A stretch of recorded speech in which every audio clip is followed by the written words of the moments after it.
You ever get that feeling that you're just constantly fighting against the current in your career? Even when you think you're following your passion? Well, today we are diving into the key ideas from a really fascinating book called Your Hidden Genius by Betsy and Alex Ellison.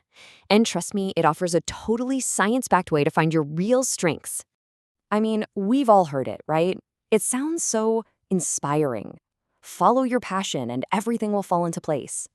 It's literally the advice that launches 1,000 graduation speeches. But what if it's just wrong? Well, the authors of Your Hidden Genius, they argue that this well-intentioned advice, it's not just unhelpful, it can be downright misleading. It actually sets us up for some serious frustration and even burnout. So, if that's the wrong way, what's the right way? Well, that's what we're going to get into. First up, we're going to tackle this whole passion myth. Then we'll dive into the actual science of what they call aptitudes. Think of it as your brain's natural wiring. After that, we'll look at how you can figure out your own unique talent profile. See how this stuff applies not just at work, but at home too. And finally, we'll lay out a super practical roadmap to get you to that feeling of fulfillment. All right, so here's the core idea that pretty much flips everything on its head. Ready? Passion isn't the cause of success, it's the result. It's a byproduct.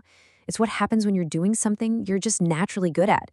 And I mean, think about it. How many of us have chased some exciting passion that just doesn't click? You end up feeling totally burnt out, frustrated, asking yourself, why isn't this working for me? The book offers this really liberating thought. Your brain already knows what you're built for. The real trick is just learning how to listen to it. And this simple shift, it reframes the entire conversation. So instead of asking, what do I love? We should be asking, what am I naturally wired to do well? It's such a powerful change in perspective, right?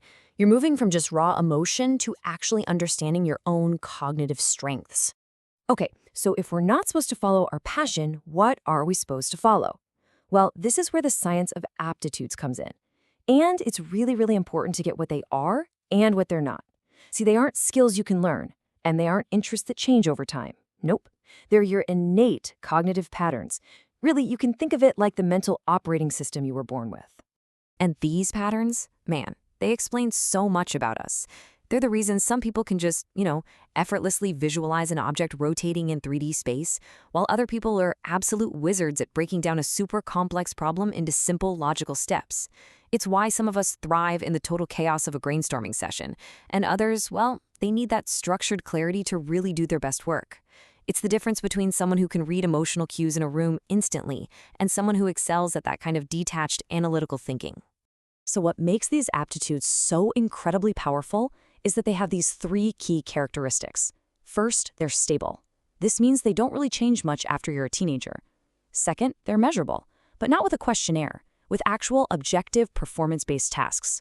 And third, they're predictive. They can actually reveal the kinds of environments and jobs where you're most likely to just thrive. And this is so important. There's no such thing as a best aptitude. It's all about finding the best fit for you.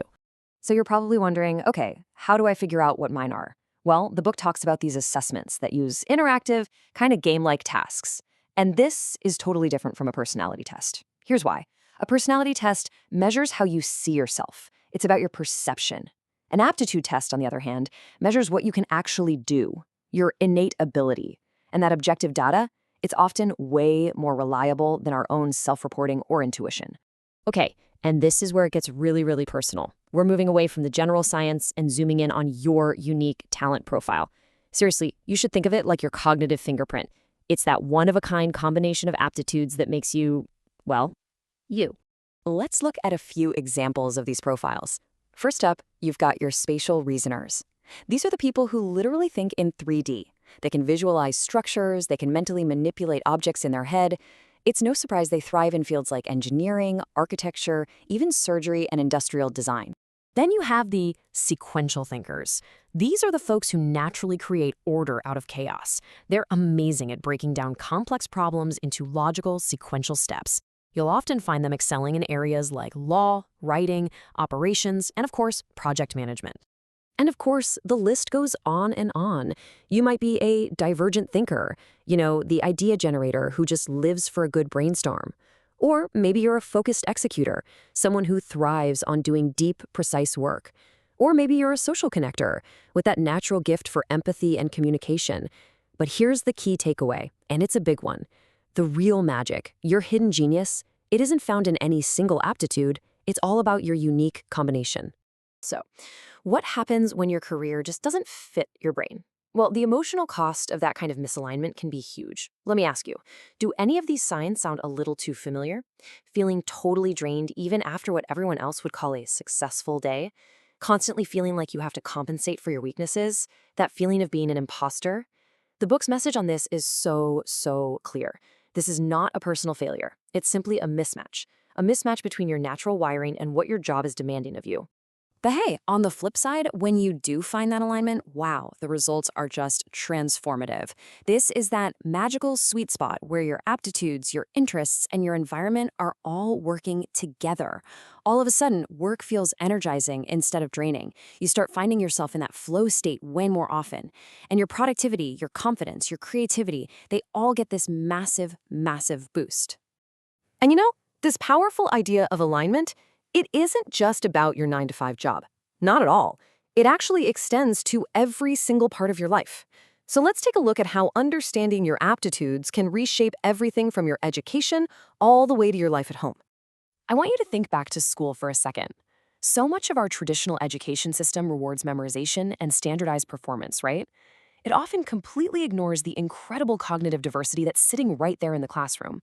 And what the authors argue is that if we guided students with an awareness of their aptitudes early on, they could choose paths that actually fit their strengths. They could avoid a lot of costly mistakes and discover careers they never even knew existed. And what about in the workplace? Well, this whole concept is about building complementary teams. The book uses this fantastic metaphor. A winning team is not made of only quarterbacks. And that's so true, isn't it? Every single role matters. Every cognitive strength contributes something unique. And businesses that really get this, they can reduce conflict, they can improve communication, and they can make sure they're putting the right people in the right seats to begin with. And it's really fascinating when you start to see how this plays out in just our everyday lives. Because these innate aptitudes, they shape so much more than just our careers. They influence the kinds of hobbies that really energize us.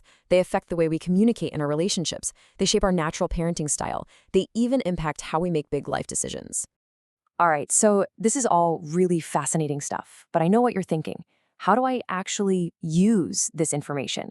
Well, that's exactly what the final part of the book is all about. It gives you a super practical roadmap for applying all of these ideas to your own life. The authors lay out this really clear 6-step roadmap. Okay, so step 1, you have to truly understand your unique aptitude profile. Then step 2, identify where you're currently misaligned in your life. Step 3 is to explore new paths that might fit you better. Number 4, and this is a big one, experiment with small, low-risk changes. Don't go quitting your job tomorrow. Then 5, build a long-term strategy based on what you learn from those experiments. And finally, step 6, you gotta fully embrace your unique genius. Ultimately, the book leaves us with this incredibly powerful message. You are not a blank slate who can become anything you want. No.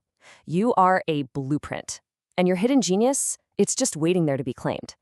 So the question I'll leave you with is, what does your blueprint say?